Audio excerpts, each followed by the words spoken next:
محمد رسول الله. إن الحمد لله تعالى نحمده ونستعين به ونستغفره ونعوذ بالله من شرور أنفسنا ومن سيئات أعمالنا من يهده الله فلا مضل له ومن يضلل فلا هادي له أشهد أن لا إله إلا الله وحده لا شريك له وأشهد أن محمدا عبده ورسوله ثم أما بعد. Të gjitha falenderimet, lavdrimet, adhurimet tona i takojnë Allahut të mënduar. Atë falenderojmë dhe vetëm prej tij ndihmë dhe falje kërkojmë. Dëshmoj se nuk ka Zot pas Allahut, nuk ka të atill që meriton të adhurohet pas Allahut të mënduar. Dhe dëshmoj se Muhamedi alayhi salatu wasalam është rob dhe dërguar i tij i fundit. Të nderuar vëllezër besimtar, në takimet e kaluara kemi folur për imanin dhe kemi thënë se tema e imanit, besimit në Allahun xhalla xhelalu është temë qendrore, është tema kryesore dhe boshti të gjitha temave tjera. Në bazë të cilësisë dhe kuptimit të drejtë të kësaj teme, varen pastaj të gjitha kuptimet dhe veprimet tona. Shpëtimi i njeriut në ahiret, suksesi i tij në dunja dhe shumë të tjera varen pikërisht nga qëndrimi i besimtarit apo njeriut në përgjithësi karshi kësaj teme. Më së shumti në Kur'an Allahu flet për imanin. Madje të gjitha temat Allahu i ndërlidh me imanin.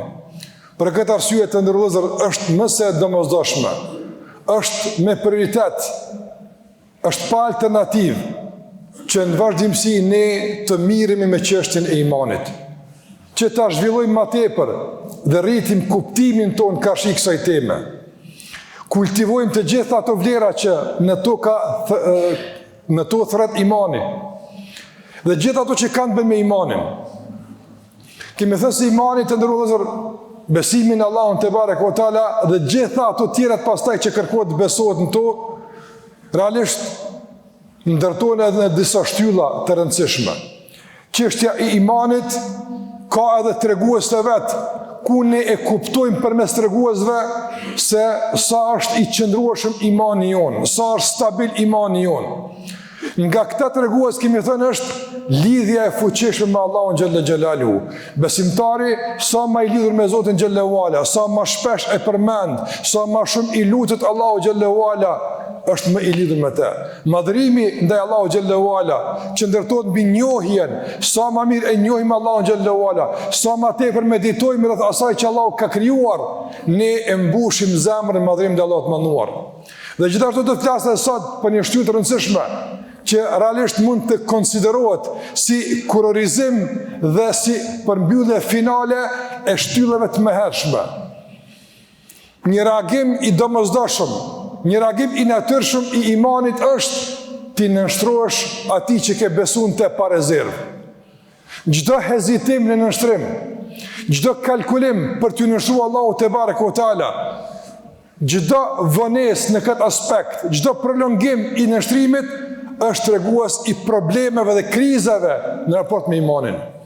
Çdo nënshtrim ndaj Allahu xhallahu ala i përshpejtuar, i menjëhershëm, i pa rezervë, i pa kalkuluar në raport me epshën apo interesat personale, është tregues i besimit të fuqishëm.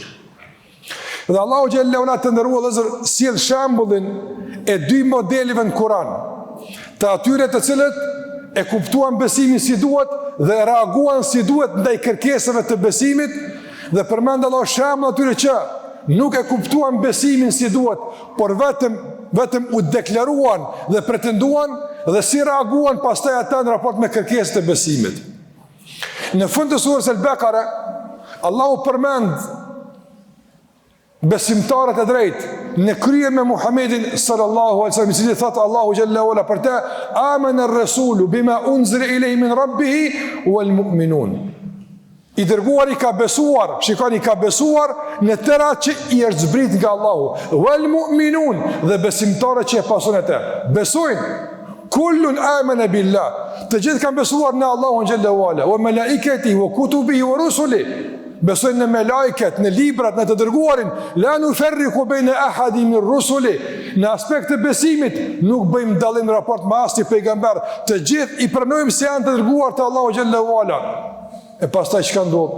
Mas ti besimi, mas ti deklarimi, mas ti pretendimi, çka ndodh? Cili është reagimi i natyrshëm? Allahu tha: "Wa qalu sami'na wa ata'na, ghufranaka rabbana wa ilayka al-masir." Ata kur e kompletojnë besimin, ata reagojnë si duhet karshi kërkesat besimit, andaj thonë: "Sami'na", dëgjuam, kërkesat i dëgjuam, i kuptuam, dhe reagimi i natyrshëm është ata'na, u nështruam, u bindëm, ju bindëm Allahut azza wa jall. Ky është reagimi i duhur. Madje edhe pse i bindin Allahut azza wa jall, edhe pse përgjigjen si duhet në raport me kërkesën e besimit, ata gjithmonë e ndin veten të mangët në raport me atë që meritën Allahu i manduar. Andaj gjithmonë çdo adhurim e përmbyllen dhe e përcjell duke thënë gufranaka. O Allah, kërkojmë falje nga se te ti kena më kthy, Rabbana wa ilayka al-masir, te ti kena më kthy, para ti kena më dal, ty kena më dhënë llogari për punën tona, na fal për mangësitë eventuale, na fal për lëshimet tona nga si njerëz, jemi përpjekje që të reagojmë me shpejtësi, me një herë. Ti bindemi dhe nështruemi kërkesave tua, mirë po, ndoshta jemi vënuar, ndoshta kemi gabuar, na fal o Zot. E kjo është reagimi i duhur i imanit të ndërruar. Kështu reagon një musliman, kështu një besimtar reagon. Mirë, reagimi i dytë që është i panatyrshëm, që është një reagim realisht jo i shëndetshëm, cili është ai?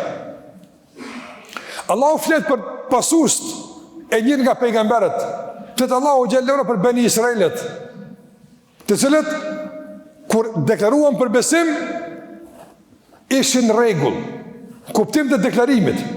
Mirë po, kur erdhi koha e reagimit në përputhje me kërkesën e besimit, çka thanë?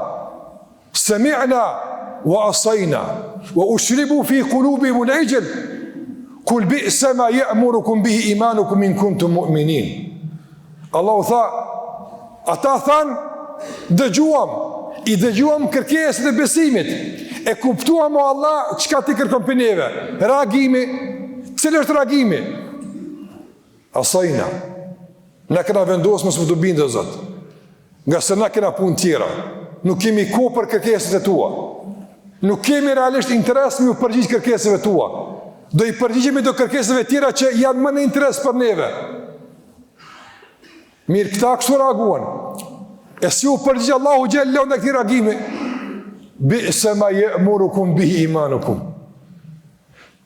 Sa keq po ju mësoj ka besimi juve kështu, nëse jeni besimtar. Çfarë reagimi mrekullueshëm. Don çfarë besimi pas kjo ty nuk e di. Po s'jen ka besimi mirë kë. S'jen ka besimi mirë kë. Besimi i cili të mëson me besu në Zotin, po nuk mëson me dëgju Zotin, s'jen ka besim në rregull kë. Nuk s'jen ka besim i kompletuar. Një besim i cili realisht të bind në kuptim deklarativ, po nuk të bind në kuptim të nështrimit dhe përullis, nuk është besim i mirë kë. Nuk është besim i duhur.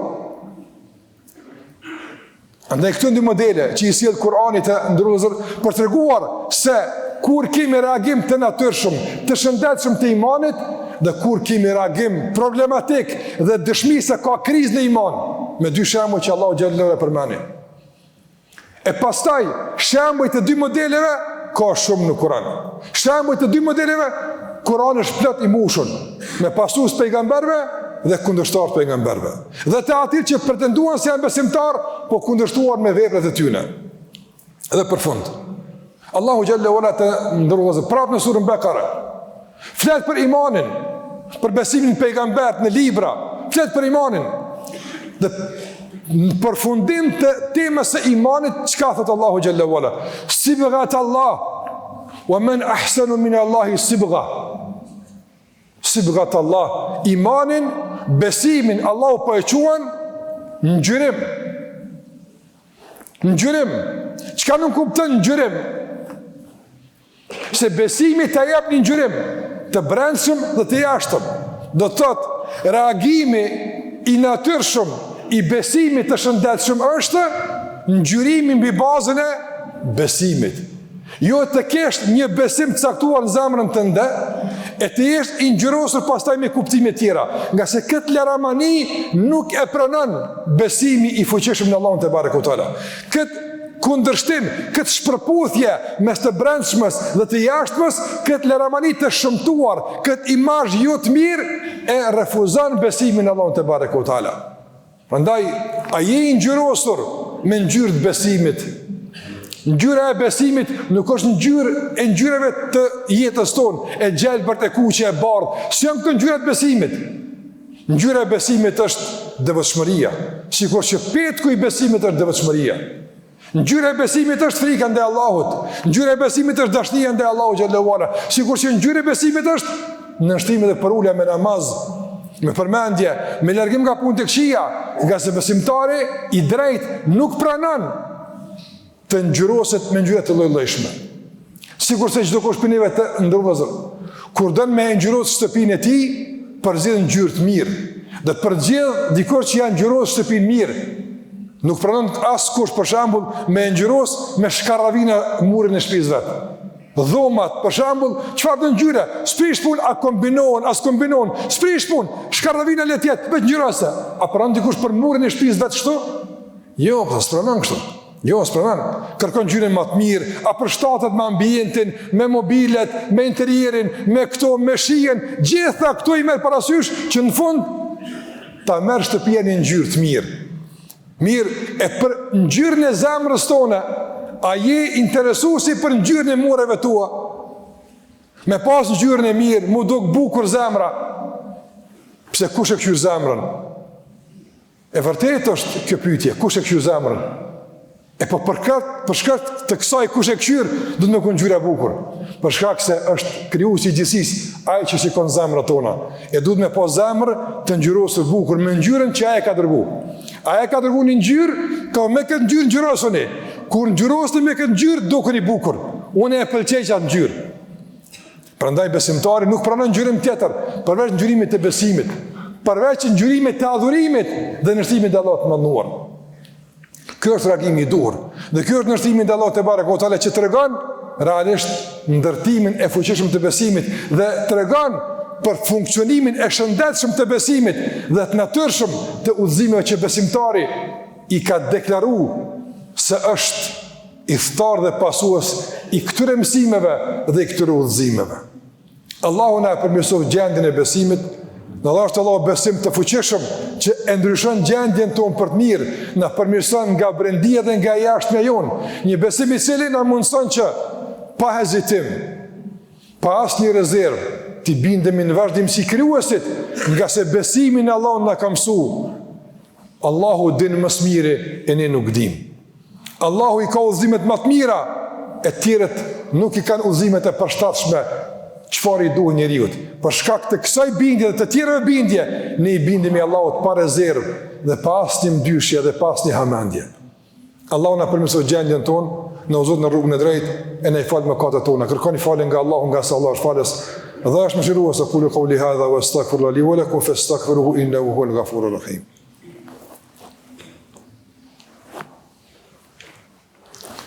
Alhamdulillahi Rabbil Alamin, wa afdalu s-salati wa atammu t-taslima ala khayri khalqillahi ajma'in, nabina Muhammad wa ala alihi wa sahbihi wa sallama taslimin kathira. Të nderuar zot, në përmbyllje veç një detajizim i rëndësishëm i ngjyrimit. Besoj që fjalën ngjyrim e keni shumë të qartë. Ngjyrimi në jetën e përditshme nuk përdoret vetëm për ngjyra, po përdoret për kuptime, për ideologji, për rrugë që ndjek e kështu me radhë. Prandaj ngjyrimi i muslimanit është i dalur nga shpallja, ngjyrimi që del nga Kurani, nga udhëzimet e Muhamedit sallallahu alaihi wasallam. Dhe ky ngjyrim të ndërruar vëllezër e përfshin të brendshmën dhe të jashtëmën. Më konkretisht, ky ngjyrim përfshin 3 fusha të rëndësishme të jetës së njeriu. Që këto 3 fusha duhet të jenë në përputhje dhe në sinkronizim me zvete. Duhet të funksionojnë në bashkëpunim me tjetrën dhe jo në shpërputhje. Cilat janë këto 3 fusha? E para besimi, e dyta adhurimi dhe e treta morali dhe edukata dhe sjellja. Nuk paramendohet një musliman beson në Allahun e adhuron dikë pas Allahut. E refuzueshme, s'pranohet kjo. E pa paramendueshme. Madje ky absurditet shkon përtej kësaj. Kur është një musliman që beson në Allahun, mundohet Allahun me adhuru, mirë po sjelljen, edukatën, moralin e ka në shpërputhje totale me këto mësime. Ngjyrimi i tij nuk është ngjyrimi i besimit. Edukata e tij nuk është e ngjyrosur, e as e brimosur me ngjyrimin dhe me duart e besimit. Prandaj është arrogant, është të pandershëm, është të papërgjithshëm në punë kështu me radhë. Andaj ky është tregues se edhe në këtë dimension është dashur me ushtri besimit, po ja fatkeqësisht s'ka arrit ngjyra e besimit deri atje. Prandaj ajo fushë shpreh me laramani dhe e shëmton dhe pjesën e mbetur të ngjyrosur, edhe pse ndoshta mund të jetë në rregull. Për këtë arsye pejgamberi sallallahu alajhi wasallam shpesh herë të ndërlozur shumë gjëra nga jeta e përditshme i kanë lidhur me besimin. Si shembull pa edhe këtë dhe mbetet mesazh përmbyllës i kësaj teme të rëndësishme të funksionimit të duhur të besimit dhe të nështrimit të parazit dhe Allahut mënduar. Çfarë tha pejgamberi alayhi salatu wasallam? Tha, men kana yu'minu billahi wal yawmil akhir falyaqul khayran aw liyasmut. Muhamedi asem tha kështu të ndëruar vëllezër besimtar. Kush beson Allahun dhe ditën e gjykimit, a janë këto pjesë besimit? A është kjo çështje e besimit? Po. A është çështje e imanit? Po. Atëherë cili është reagimi i duhur i këtij imani? Le të flet mirë. Me fol mirë, në cilën pjesë bën? Ku rreshtohet fjala e mirë? Te morali, te edukata, te mirësjellja. Wa qulu lin-nasi husna. Allahu tha, dhe me njerëz komunikoni mirë, përzidhni fjalët, përzidhni fjalit, formuloni si duhet, kujdesuni nga ofendimet, nga lëndimet, nga fyrjet. Prandaj, a kemi komunikim mirëfillt mes vetes sot? Mas pari në familje. A komunikojnë fëmijët me prindin që duhet? A komunikojnë nxënësi me studentin, e studenti me mësuesin e profesorin që duhet? A komunikojnë i riu me vetin që duhet? E pastaj në gjithë nivelet e tjera. Fatkeqësisht, jo rrallë po ndodh që po helmohet, po kontaminohet kogja shumë ambienti dhe klima e komunikimit mes njerëzve. Që nga instancët më të larta fatkeqësisht, nga përgjegjësit institucioneve të caktuara, dëgjojmë fjalor të pahishëm, të turpshëm me dëgjuar nëpër media tona, të rrezikshëm me u edukuar të fëmia jonë. Prandaj të kujdesshëm të jemi. Mund të kemi mos pajtime, mund të kemi dallime, normale është kjo. Po pse duhet të ketë ofendime? Pse duhet të ketë akuza dhe shpifje? Pse duhet të ketë linçime? Pse duhet të ketë kështu? Pse duhet të ketë tendencë të parazit për shkatrim total të kundërshtarit? Pse duhet të ketë kështu? A nuk kemi një? A nuk kemi një gjuhë, një vend, një popull? Çka jemi ne? Prandaj duhet me refuzu këtë gjuhë. Me çka do të kemi mundësi? Gjuha e urrëties, e nënçmimit, e linçimit e të refuzuar. Duhet me komuniku mirë, përmende kritikën, qortimin, argumentoje dhe studie. Prandaj na mëson besimi që ta përmirësojmë besimin, po, ta përmirësojmë adhurimin, po ta mësojmë edhe komunikimin, edhe qasjen, edhe lidhjen mes njëri tjetrit. Gjitha këto janë të rëndësishme të ndërlozur. Andaj ngjyrimi i besimit dëshmohet në besim, dëshmohet në adhurim, por në sjellje, në edukat edhe në mirësjellje. Kështu ka qenë i kompletuar pejgamberi sallallahu alajhi wasallam, andaj është modeli jon që duhet me njek. Allah na përmirësoj gjendjen tonë në raport me Allahun xhallahu ala. Në dha është Allahu besim të shëndosh, besim të pastër, të kulluar, të qeltër nga çdo besutin dhe njollë. Dhe mundësoj që ky besim tjetë i fuqishëm, mjaftueshëm për të na lëviz drejt nënshtrimit, paruljes dhe adhurimit të Allahut mënduar. Dhe gjithashtu një besim të fuqishëm, aktiv, i cili në mëson si me komuniku me zvete, si me e menagju më spajtimin, si me reagu në kriza, në probleme, në sprovat caktuara. Nga se për gjitha këto e shumë tjera, besimi i ka uzimet e mjaftueshme dhe funksionale, nëse ne këtë besim e shtrim dhe e rënjosim si duhet në zemrat tona. Allahu i shërof të smurit tanë. Allahu ja përmirësof gjendjen të smurve, por u ndihmoft edhe familjarëve në kujdesin për ta. Allahu te barek o tal i ndihmoft të gjithë të sprovuarve në çfarë do fushë tjetës. Kudo që i ka prek piklimi, mërzia, Allahu azavënsof me disponim edhe lumturi edhe gëzim. Allahu na pajtoft me zveti, na izbut zemrat, na largoft armiqsin, urrejtjen e përçarjen. Allahu bëf që të jetojmë bashk, të unifikuar, bashkëpunues, edhe pse mund kemi dallime. Dhe na mundsoft Allahu xhallahu ala që të jetojmë me iman të kompletuar, i cili funksionon brenda veteve tona dhe jashtë veteve tona. E na mundsoft që me këtë besim të jetojmë dhe me këtë besim të vdesim. Andaj edhe lutim Allahun xhallahu që Allahu të mëshiron të vdekurit tan dhe të na bashkon me ta së bashku në xhennet. Inna Allaha wa malaikatahu yusalluna ala nabi. Ya ayyuhalladhina amanu sallu alayhi wa sallimu taslima. Allahumma salli ala Muhammad wa ala ali Muhammad kama sallaita ala Ibrahim wa ala ali Ibrahim innaka Hamidun Majid. Allahumma barik ala Muhammad wa ala ali Muhammad kama barakta ala Ibrahim wa ala ali Ibrahim innaka Hamidun Majid. Ibadallah, إن الله يأمر بالعدل والإحسان وإيتاء ذي القربى وينهى عن الفحشاء والمنكر والبغي يعظكم لعلكم تذكرون. لا إله إلا الله لا إله إلا الله لا إله إلا الله محمد رسول الله.